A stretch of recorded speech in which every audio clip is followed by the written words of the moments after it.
This is CBC Here and Now.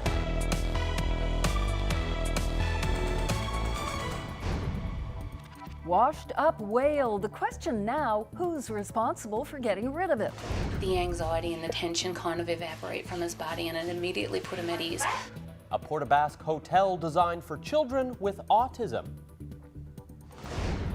New fees at MUN. Some students don't mind them. For me, it's not as much trouble. I don't have any student loans or anything. One more day with the northerly flow across a good portion of Newfoundland will keep temperatures cool, again warmer and brighter inland. Mother's Day looks nice for pretty much everybody. The details are coming up. It's huge, it's decomposing, and it's starting to smell. This humpback died after being trapped in the ice near Old Perligan in March. Now the pressing questions are what to be done with it and who's going to do it. Here now's Mark Quinn has our story. The whale first appeared here in Cook's Cove in late March. It was trapped in the ice. There was ice from the beach as far out as the eye could see, but there was a small hole here where the whale was trapped. There was a lot of blood on the ice where he was hitting his tail net off the ice. Felt sad. I mean, here he was crying. It was like a baby crying. That's right. We were told there were thousands of people who came down to have a look at it, and they came down and that they really were concerned that something should be done to try and save it. They called DFO, they called whale rescue groups, but they were told there was nothing that could be done. There was no way to get a boat in to break the ice and get the whale out because there was a concern that the ice would close up behind the boat and the whale would still be trapped. So eventually, after 3 days of fighting and struggling, the whale eventually did die, and people said it was very sad at the time, and a lot of people felt like they were in mourning, they said at the time. But it hasn't left this area. It's been here at this beach since then, since late March. This whale's been here, and now actually, even though it's not that warm, it's really starting to stink. You can smell it now, and people say that something should be done maybe to remove it. Now, DFO says if it's above the high tide line, it's not their responsibility to move this whale. And the city, the municipality here says there's no plan to move it, and the province is talking about it, but it hasn't made a plan yet to move it, so it may stay here. And that could be a problem for some people here, because people come down to this beach to gather seaweed as fertilizer for their gardens, and they say if the whale's bloated and stinks, they may not do that. So exactly what's going to happen with this whale carcass hasn't been determined yet. Mark Quinn, CBC News, Cook's Cove, near Old Perlican. Well, it's a flight they won't soon forget. Passengers traveling from Cuba to St. John spent almost 14 hours on a plane. Their Sunwing aircraft was supposed to land in St. John's last night, but was diverted to Deer Lake because of fog. After 90 minutes on the tarmac there, waiting for customs officers, the plane headed to Stephenville.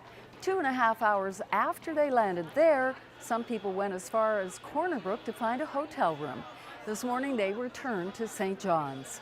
We're at the airport yesterday in Kyle Coco. We got to the airport at 10:30 in the morning, and we're landing here, and it's 3 o'clock p.m. the next day. So we were on the flight itself for almost 10 hours, sitting on runways, this and that. No food, no drink, no nothing. Some went to Marble, but then they were taking the rest of us on a bus to Corner Brook. Once we got to Corner Brook, there wasn't enough rooms for us there. They took us all the way back to Deer Lake again, which is where we were 8 hours before. Sadly, our rooms weren't paid for. We had to pay up front. If you couldn't pay for your room, you had nowhere to stay. Settle on time on the tarmac in Deer Lake with uncertainty what's going to happen next, you know. And by the time we got to Stephenville, everyone was pretty frustrated. But I must say the crew was very, very good.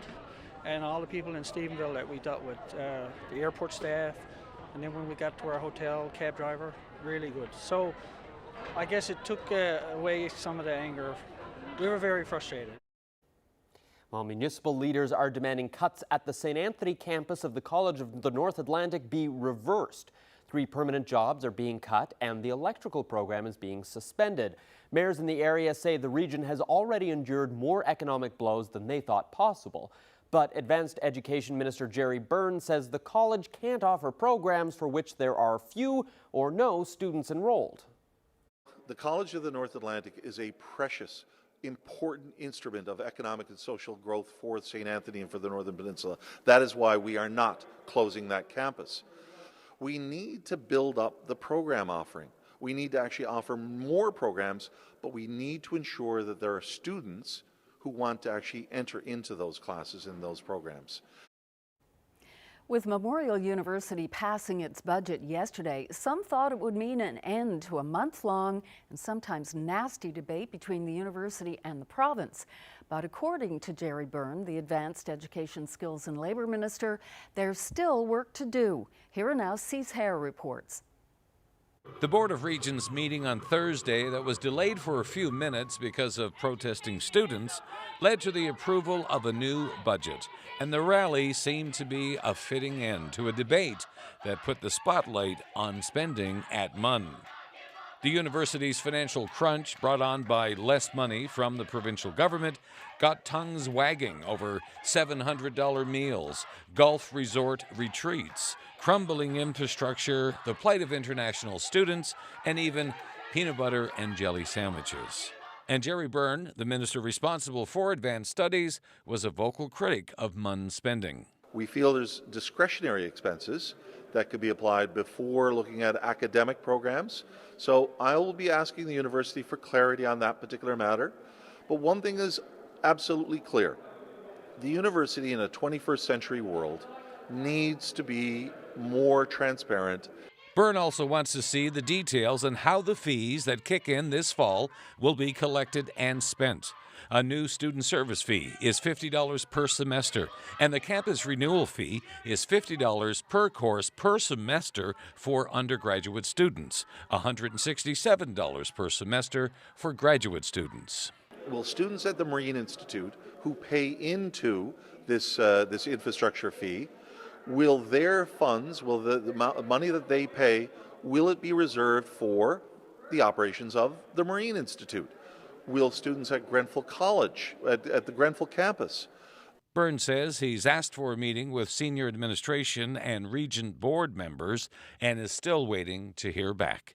Cease Hare, CBC News, St. John's. Now, for its part, the student union at MUN has been dead set against higher fees, but in 15 minutes, find out why many students that I talked to at the university are okay with increases. Two lawyers in St. John's are moving to the other side of the courtroom. Sandra Chater and Francis Knickel have been appointed as judges of the trial division of the Supreme Court of Newfoundland and Labrador.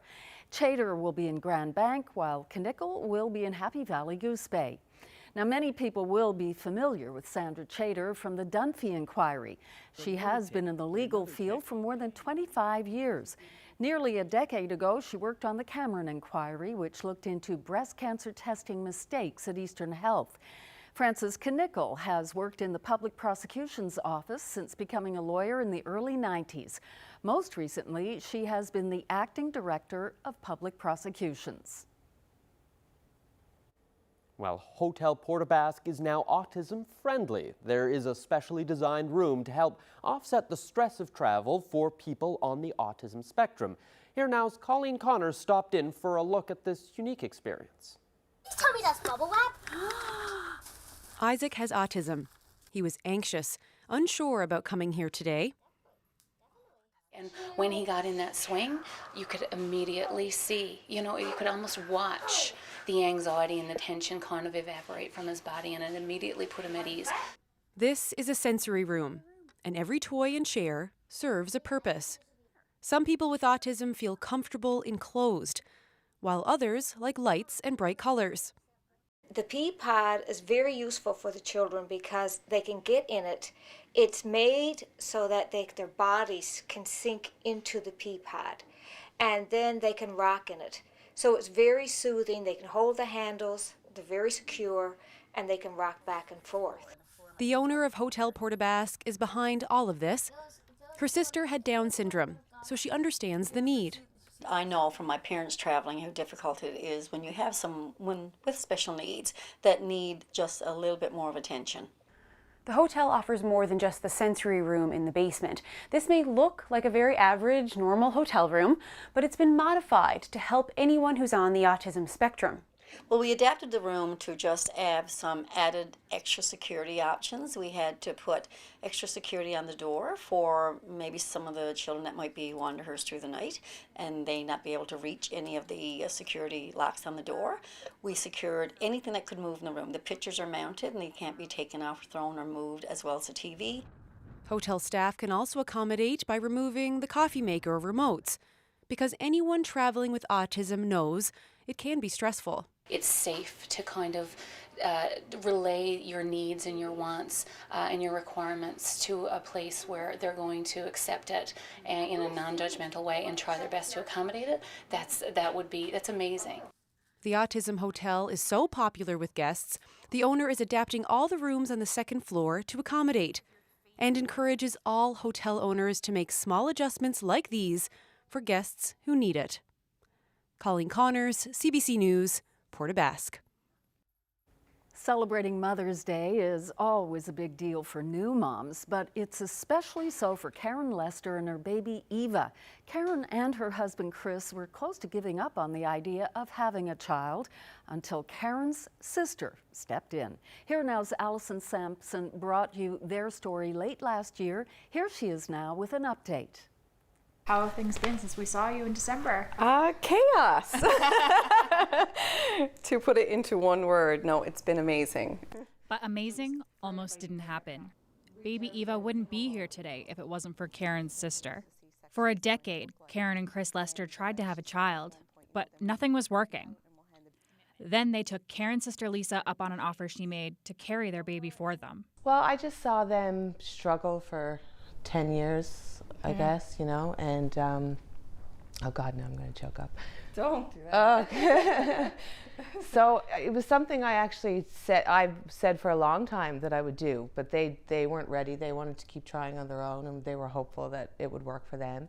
And then finally Karen was like, okay, I think we're going to take you up on your offer. So with the last egg from Karen and Chris's attempts at in vitro, Lisa got pregnant and became their gestational surrogate for 9 months.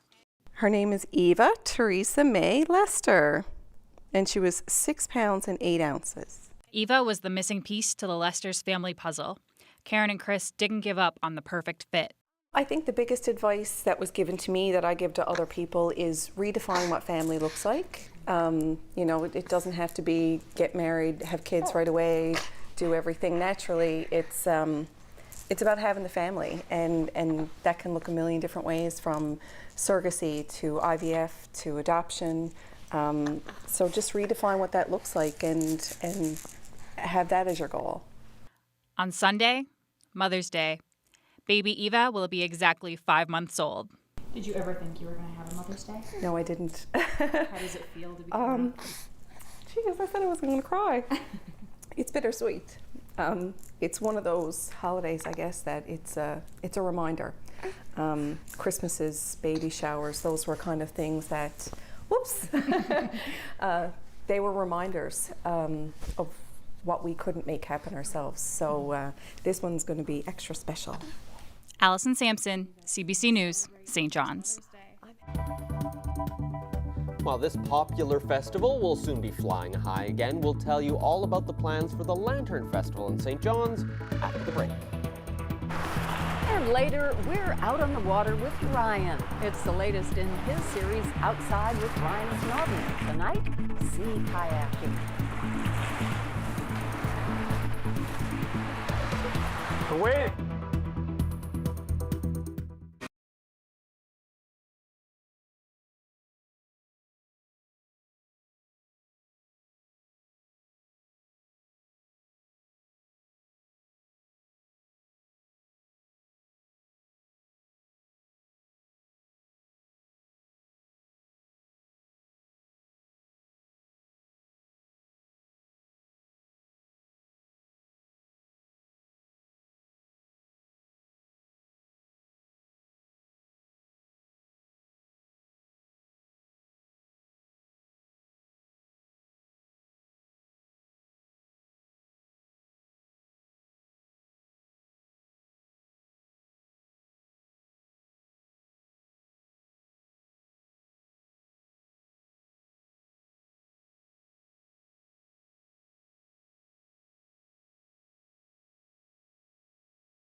This weather update is brought to you by the Take Charge Business Efficiency Program. Over 400 businesses have saved energy and taken charge of their bottom line. Find out how you can too.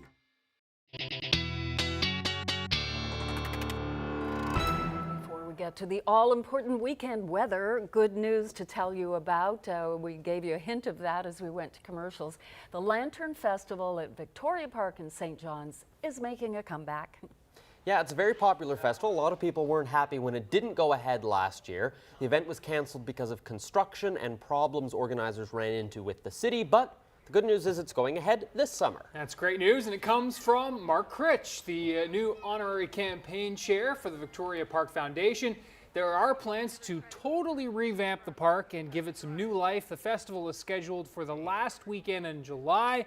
And of course, we're looking forward to that. Forecast looks fantastic already, guys, gotta say. We're gonna hold you to it. Yeah, no one will remember I said that, right? Writing it down here, well, you know. Yeah. So today, in speaking of fantastic, how about Labrador City, the hotspot for the province right now and today, 18 degrees. Yeah. My forecast went bust there, but I don't think anybody cares in Labrador City, given that it is much warmer than forecast. Forecast temperatures are pretty tough to nail down this time of year with the snowpack on the ground. Models have a tough time figuring out just how warm it is going to get. But again, a beautiful day today. Happy Valley Goose Bay near 15. That was closer to forecast, but happy Labrador City 18 on the plus side. Bit of a contrast from the 2 and 3 degree highs here along the northeast coast, and one more day of temperatures like this along that North Atlantic coastline. We are going to warm up with a little gift for mothers on Mother's Day with a little bit more in the way of warmth. It is still 18 right now in Labrador City. Goose Bay still sitting at 15. 15 in Stephenville, and again, the west coast has been dynamite today, as has the south coast. Again, it's been along that northeast coast where the northeast winds have been most relentless, the northerly and northeast winds. The sun has been winning the battle for inland areas today, the cloud cover dominating more so along the coast, but over the last few hours we have seen some of that cloud dip down into central parts of Newfoundland. Again, this area of high pressure is moving its way in. We're seeing this system off to the south clear out as well, and the area of high pressure is going to be taking over as we move throughout the weekend, so that's the good news there. The high moves southward. Again, note the cloud cover that still hangs on tomorrow morning, central northeast Newfoundland across the Avalon. Drying out a little bit into the afternoon as this area of high pressure does indeed bring some drier air into the mix. So the chance of drizzle once again is for the morning hours. Some fog patches, those will retreat to the coast, and then we will once again see the sunshine breaking through the clouds, especially for just those areas just inland, but even along the coast, not ruling it out. And then for Sunday, again, this is where we're really looking at a beautiful day across the island. Temperatures on the rise, high pressure overhead. We will build some clouds for you folks in Labrador. So tomorrow morning, for you early risers out there, some patchy freezing drizzle, not out of the question. St. John's, Gander, Grand Falls, Windsor, St. Anthony, Cartwright, and up towards that mid-Labrador coast with that onshore wind. Again, patchy, but the chance is there, and so I'll give you the heads up for that. As we roll throughout the morning, note the cloud cover thick into the morning, but retreating to the coast with those fog patches into the afternoon. Now, the difference tomorrow from the last couple of days is note those winds straight from the north and a little bit stronger as well. 25 to 30 sustained by the looks of things right now. That is going to keep temperatures cool, whether you're in Torbay along the East Coast Trail or even towards Mount Pearl, the Goulds, inland areas, likely only going to be capping out around 4 or 5 degrees. The potential for warmth just won't be there because the wind is going to be stronger. So a bit of a bite in the air, no question. Just 6 degrees for the south areas of Placentia, though the Burin should get to some double digits tomorrow. Same thing for Harbour Breton, double digits there, but Terra Nova through Gander, Grand Falls, Windsor, that drizzle retreats, and we are looking at just 5 to 8 degrees, just 1 or 2 in Twillingate. The south coast and the west coast will be the best coasts again for tomorrow.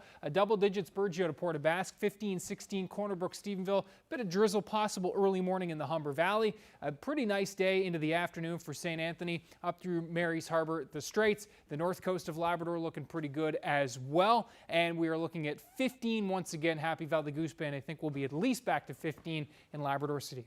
Long range details, Mother's Day and beyond, coming up, Debbie. Thanks, Ryan. The RNC is looking for your help tonight. They're still trying to identify the man who robbed a bank in St. John's 6 weeks ago. Police are hoping these surveillance images will help track down the person who robbed the Public Service Credit Union on Empire Avenue. The man was carrying a weapon and had his face covered when he demanded money on the afternoon of March 31st.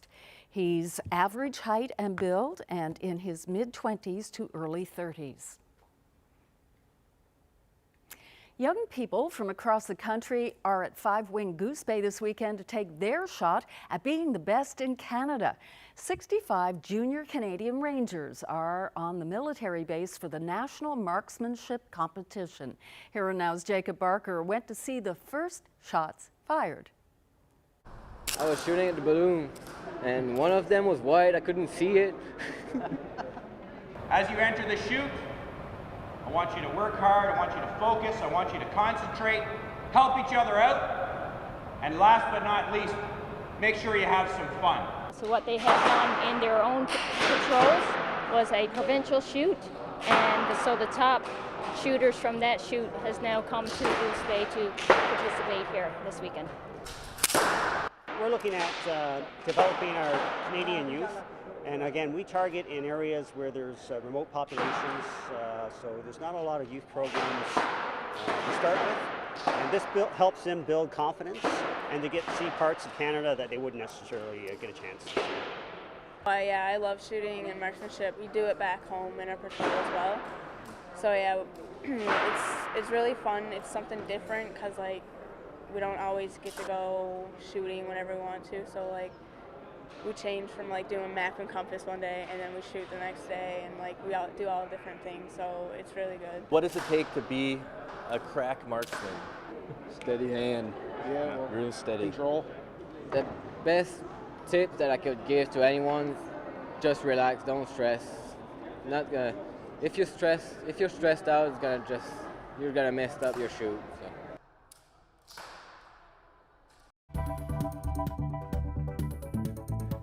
Well, after the break, we walk around MUN campus and ask students what they think about having to hand over more money for courses at Memorial University, and you might be surprised by some of their answers.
We've got breaking news now, and it's not the Friday night announcement you'll want to hear. The Public Utilities Board has approved a 9% increase for customers of Newfoundland and Labrador Hydro. It's effective July 1st. Now, the increase is half the 18.6% the utility asked for. In the past 2 years, customers got a break because of a rate stabilization fund that smooths out bumps in the cost of oil and in energy consumption, and rates went down in the annual adjustment. This year is different, Hydro says, largely because of fluctuations in the price of fuel. The PUB approval came late today, 2 days after the consumer advocate went public with his concerns. Well, speaking of paying more, it may not be a tuition increase, but new fees at Memorial University mean the same things for students. They're going to be paying more. This fall, undergrad students will pay about an extra $500 a year in a new facilities fee. Munsu, the students' union, has vigorously opposed any increase, but what do students think? Well, many of the students I talked to at MUN today are okay with it. For me, if it's improving the infrastructure, I mean the tunnels are about collapsing, so I think that's great. If that's what they're planning on doing, I think that's good. I know for me it's not as much trouble. I don't have any student loans or anything, but for anybody else, I'm not sure how they would feel, but I'm sure it's not very great. So. And you mentioned the tunnels. What is the infrastructure like on campus? It's pretty dirty down there. I mean, like, it kind of looks like a dungeon. But if they're going to fix that or any of the buildings that are falling down, I think it's great. For you, when it comes to an education, what's more important, the price you pay or the quality? I think it's a mix of both, definitely, but the quality is also very important. So learning is number one, so that's for sure. There's a lot of problems with the university, and big spending on administration is a problem, but I think a raise in tuition is somewhat necessary to offset, for example, I'm a math student. The math building is in a terrible state. The roof leaks, all the offices are getting ruined. There's asbestos everywhere, and they were going to redo the whole building this summer, but they don't have the money for it anymore. So, yeah. So if they put that $500 a year towards repairing infrastructure on campus, do you think that's worthwhile? Yeah, I think it's a good use of it. Something has to be done. What's more important when it comes to your education, the price you pay or the quality that you're getting? Quality, definitely. I don't think, personally, it's something you should want to spend money on to get the best you can. If you want to, I only came here because I live here, not because it was any, amazing school or anything, but I think they should focus on the quality more than the price. Yeah. And how much more would you be willing to pay if you knew that it was going into improving the education? It depends. So many people know there's better schools in Canada than MUN. It's affordable, yes, but if it got up to the levels, $8,000 a year, why not just go somewhere else, right? So I don't know, $2,000 to $3,000 a semester, that's okay, but anything more than that would be probably too much. For you, what does an extra $500 a year mean? An extra $500 a year? It's almost my rent. So that's like my car payment and my insurance, and can't afford it, pretty much. Because we still have the lowest tuition in Canada. And I can understand why the rest of the country is like, oh my God, you guys need to stop complaining. But then it's still, we have one of the lowest incomes in the country. So just imagine, I have a single parent struggling to send her kid to university, and it's like, oh look, here's another $500 you gotta pay. Another $500 you gotta pay your student loans towards. So it's a good thing because it can, hopefully help the university, but it's also a bad thing. And so for you, what does an extra $500 a year mean? Oh God, a lot less McDonald's, and I gotta save my money, and just a lot less McDonald's, a lot less going out. It's unfortunate, but I guess it's what you gotta deal with.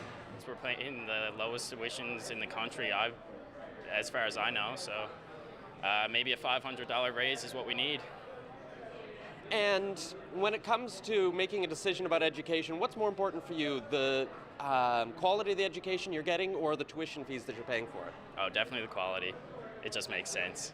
We're here for 4 to 5 years, and if you're paying a lower fee for a lower quality of education, then I don't know where to go with that, but it just seems fair. It's not fun to have to pay an extra $500, but like when I'm sitting in class and I see the walls actually falling apart, I kind of think, okay, maybe there's a reason behind it, but it would still be nice if like we didn't have to do it.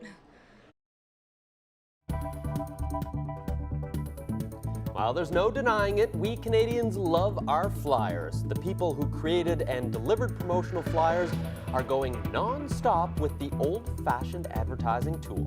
That story after the break.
Welcome back. E-books, streaming services, digital marketing, as so much of the world moves online, no one can be blamed for thinking paper is becoming a relic of a bygone era. But in the retail business, promotional flyers delivered to your door are going gangbusters. Diane Buckner reports on an old-fashioned advertising tool that still packs a punch. No, this isn't archival footage from a last-century newspaper plant. This Ontario company does print newspapers, but a huge part of its business is producing and distributing retail flyers, 74 million of them a week.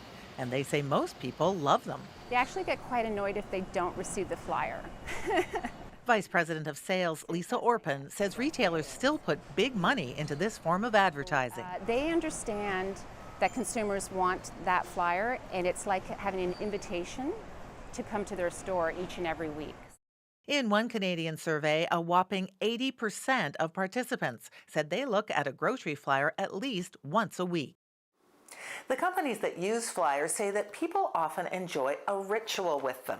They'll sit with a mug of coffee or a glass of wine and sort through to discover deals. But advertisers admit the cost of printing and distributing paper flyers is 4 or 5 times as much as sending a digital version via the internet. So yeah, roughly. So like the flyers, what due like next week? Yeah, flyers due middle of next week. Specialty retail chain Golf Town is in the game too. It typically distributes 13 print flyers a year. We probably need to make some more compelling offer from, based on last week. Its vice president of marketing says this year they'll be adding 3 or 4 more than usual because they generate results. I don't know, maybe one day, they won't be print anymore, but it doesn't look like that right now, and I think it's a mix of print and digital, and activating those multiple touch points. There's no doubt more and more business is moving online, but as long as a significant segment of the population stays offline and continues to enjoy their rituals, paper flyers are here to stay. Diane Buckner, CBC News, Toronto. Fiat Chrysler has announced its second major recall in as many years. It's recalling more than 1 million pickup trucks, and it affects more than 216,000 vehicles in Canada. The recall covers certain Dodge Rams with model years from 2013 to 2016. The light, medium, and heavy-duty versions are affected. There are concerns a software error could affect the function of airbags and seat belts in certain types of rollovers. The company says 1 crash death and 2 injuries may be related to the software error. While England and Spain were hit by a massive cyber attack today. In England, the attack targeted computer systems at hospitals. It canceled appointments, brought down phone lines, and forced hospitals to turn away patients. Officials say there was no immediate evidence, that patient data had been accessed. In Spain, the cyber attacks focused on corporations, such as this telecommunications company. The attacks used so-called ransomware, which holds computers hostage while a ransom is demanded. U.S. President Donald Trump has fired off what sounds like a warning to the man he dismissed so suddenly this week, and as usual, he did it on Twitter. In a tweet, Trump warns former FBI Director James Comey that he better hope there are no tapes of, quote, our conversations before he starts leaking to the press. The tweet appears intended to silence Comey, who had been looking into connections between the Trump campaign team and Russia before he was fired. Trump also tried to justify the many contradictory versions of the reason for firing Comey. He tweeted, "As a very active president with lots of things happening, it is not possible for my surrogates to stand at podium with perfect accuracy." Comey has not yet gone public with his version of this week's events. The weather update is brought to you by Belltone Hearing Service St. John's, helping the world hear better. Welcome back, Ryan. And I know a lot of moms are hoping that you deliver a nice present for Mother's Day, you know, a little bit of sunshine, maybe some warmer temperatures. And the good news is Mother's Day is looking like the nicest day we've had in a long time. Even here in the east, while it won't be crazy warm, it will be at least bright. And yeah, have a look here at the setup. There's the area of high pressure that's been building in over Labrador. Temperatures into the mid to high teens there this afternoon, and that area of high pressure is moving south, and that is clearing things out across the island slowly but surely. We had some sunshine for many today. The northerly flow is back on the menu tomorrow with some drizzle into the morning, but again, some drier air into the afternoon will allow some sun breaks for most of us. Again, still a little cloudy along parts of the coast. That chance of drizzle confined to the morning hours, and then we are looking at double digits and teens once again for the south coast and the west coast. I think with that northerly flow, temps right across the Avalon will be capped at even 6-7 degrees inland. Again, the warmest temperatures will be found over the west and south coast, and there's the 15 degrees from Happy Valley Goose Bay back towards Labrador City yet again. Cooler temps right along the coast. Now, watch your timeline here Saturday afternoon where we'll see that sun finally start to I should say those clouds finally start to break up for Saturday night and in through Sunday morning. There's actually a pretty good risk that we'll see a solid frost across many parts of central western parts of Newfoundland where temperatures will dip below zero for Saturday night in through Sunday morning. But Mother's Day itself really warms up quite nicely across many parts of the island. With variable winds, it's going to be a sea breeze setup, so I think we're generally in that 6, 7, 8 degrees across the metro region. Inland parts of the Avalon, talking about Whitburn down towards Salmon Ear Line, potential there for 10 to 12 degrees, 15 for Gander. Grand Falls, Windsor towards Corner Brook, 17, even 18 degrees for Mother's Day, looking very nice. Bit of an onshore sea breeze setting up for the south coast, so a little bit cooler there.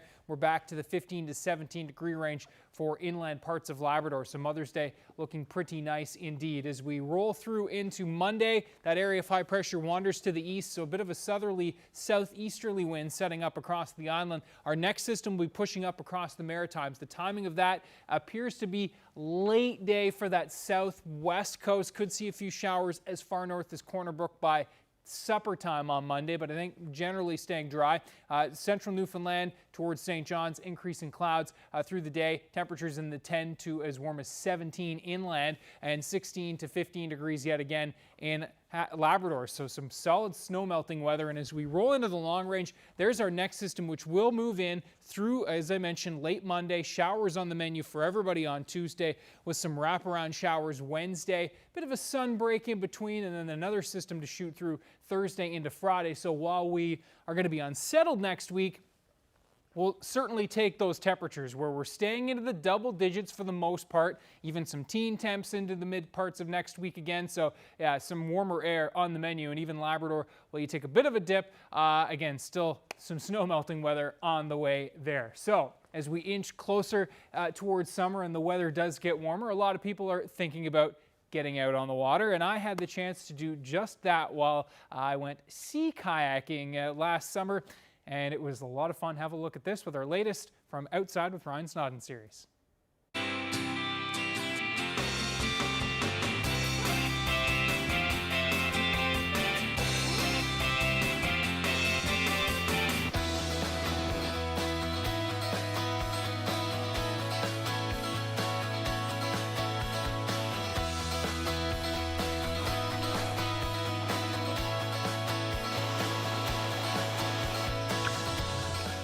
There's a couple of things that you absolutely have to do here in Newfoundland and Labrador. One of them is sea kayaking with Stan Cook here in beautiful Cape Royal, and that's what we're doing today.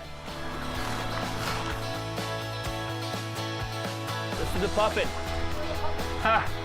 Buddy the puffin. These little white guys you see just above the water surface where the tide's dropping, they're little tiny barnacles. You see the bottom down there?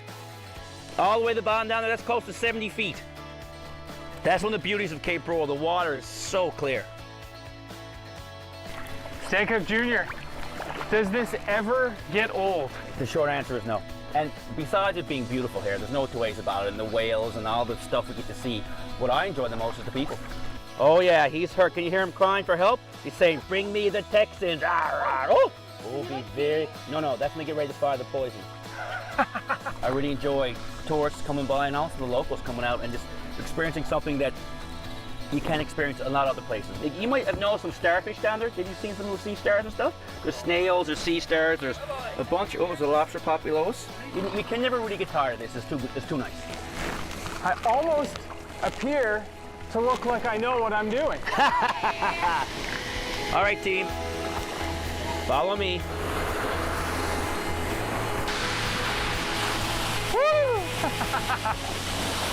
That was close enough. Tough gig today. And this is known as the Arch Deluxe. Arch Deluxe. Isn't this cool? One of the highlights of this tour, and one of the highlights really of Cape Royal, is caves. The caves. These caves are locally known as the Devil's Nostrils, and we can go in a long ways. But the thing about Cape Royal is there's 14 different sets of caves that we can go inside. So everywhere you paddle on the shoreline is a great little place you can sneak in, go inside, see different size caves, different heights, different depths. So it's really, really cool. Great place to paddle. The swells come through here, so much power. And look how clear the water is when you're looking down about 40 feet there, right to the bottom. Really? Yeah, very clear, really clear water. It's all about going to the gym, making sure you're in tip-top shape before you come out sea kayaking.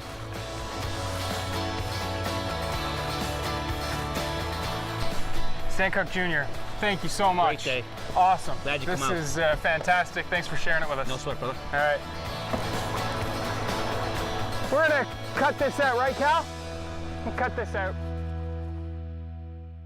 Well, I was going to say, why don't you show off the big guns that you developed from that kayaking, but... You ran out of steam. Well, you know, we were shooting, so we kind of fell behind the group, and I thought, you're not going to make me paddle all that way, so they hooked me up. And, I've done that trip myself. It's wonderful, wonderful. Cannot recommend it enough. And what a perfect day we had.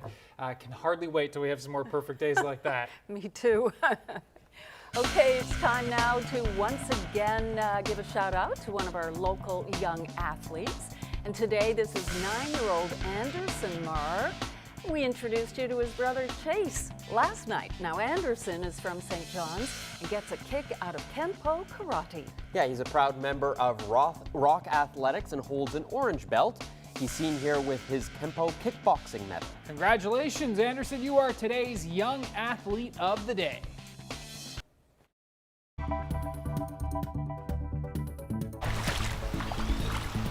Well, more rain is on the way for some areas of Quebec, unfortunately. Water levels in the Ottawa River are dropping, but parts of the Morrissey region in central Quebec could get up to 25 millimeters of rain this weekend. Canadian Armed Forces says it will stay in the region to help. You're watching Here and Now, and we'll be back in a moment.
Welcome back to Here and Now. And if you're one of millions of Canadians who suffer from knee pain, you'll want to pay close attention to this new study. It takes aim at arthroscopy, which has long been considered the cure-all procedure. But an international panel suggests Canadians are wasting millions on this type of surgery because it simply doesn't help. Health reporter Christine Burak reports. 6, 7. Lorraine Holt has put a lot of mileage on her knees. Oh, I'm feeling this. 3. Good. 1. A former gymnast and avid runner, she says after years of wear and tear, a simple bend became agonizing. Yeah, because the pain was really bad, and I'd spoken to some other people who said, oh, it sounds like this, and it sounds like you'll probably have to have surgery. Arthroscopic surgery for knee pain is one of the most common procedures in the world. Doctors insert a tiny camera through small incisions to see inside the joint. Then small instruments are used to cut damaged tissue. It's like a little vacuum cleaner with a blade. Problem is, an international panel of surgeons and patients say for most people, it doesn't help. What we found and what we suggested was that actually in the long term the arthroscopic surgery wasn't doing anything to benefit the patients. It didn't have any effect at all long term.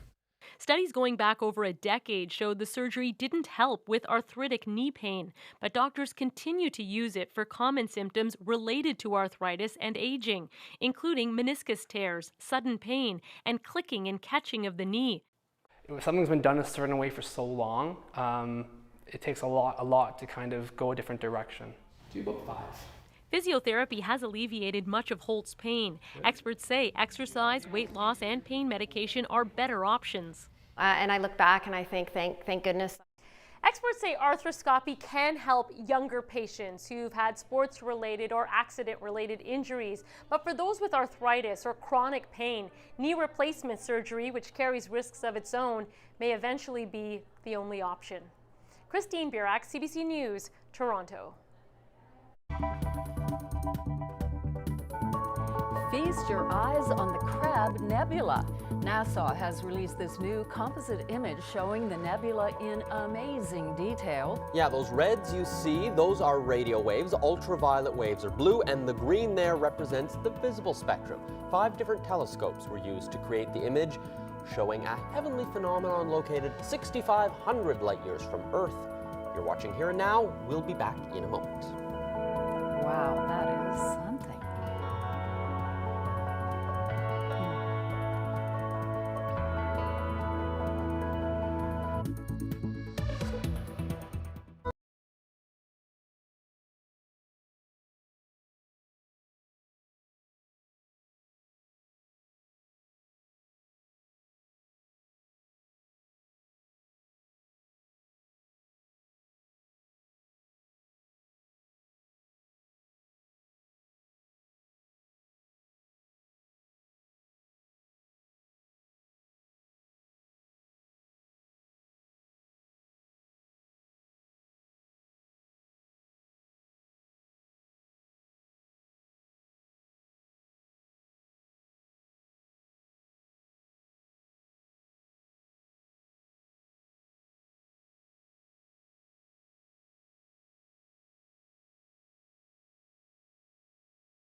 Welcome back, everyone. Well, Ottawa is in full bloom. But these aren't just any old tulips. These are Canada 150 tulips at the Canadian Tulip Festival. The white flower with red accents is intended to mimic flames.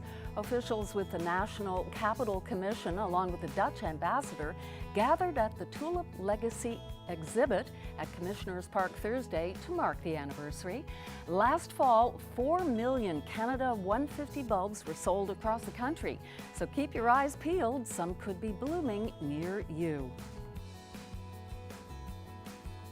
Yeah, it'll be a little while before they're quite that nice here anyway. Meatloaf is ready to beam those dashboard lights right onto the streets of Toronto. Oh, it's going loudly in the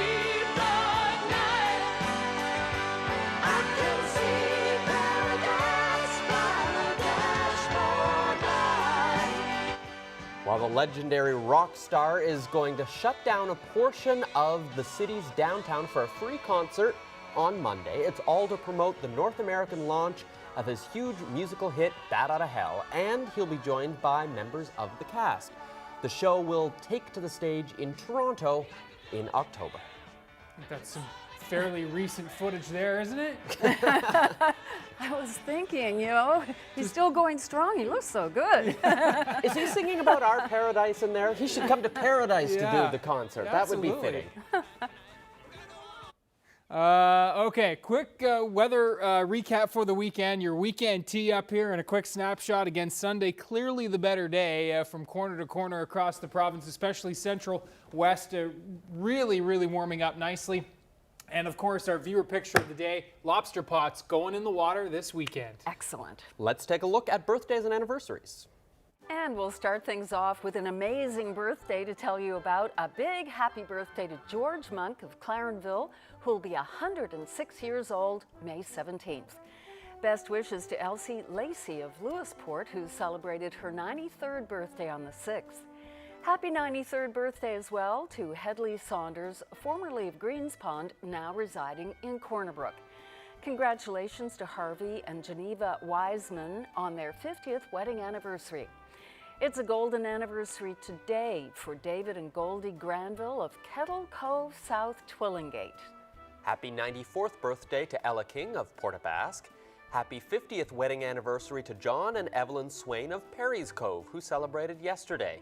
Happy 50th wedding anniversary to Albert and Franny Harris of Gander. It's another golden anniversary. Congrats to Tom and Sandra Guy of Foxtrap, originally from Bonavista. Happy 54th anniversary to Bert and Maud Roberts of Upper Island Cove. Happy 95th birthday this week to Doris Verge of Corner Brook. Happy 90th birthday this week as well to Jim McCarthy of Upper Island Cove. It's also his wife's birthday. Mary is 85.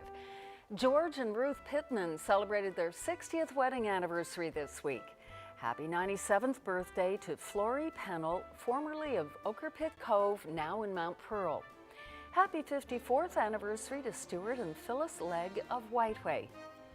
Mary Barnes, formerly of Port Blandford, now living in Conception Bay South, turns 90 tomorrow.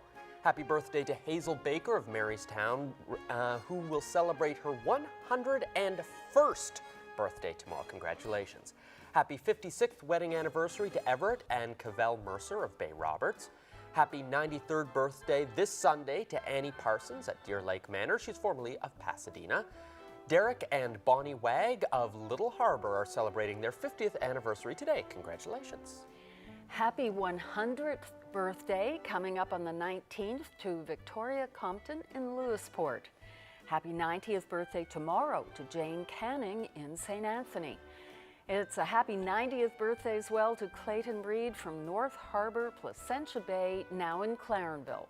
Best wishes to Joyce Corbin of Happy Valley Goose Bay, who celebrated her 92nd birthday this week. Happy 53rd anniversary to Bill and Catherine Lushman of Grey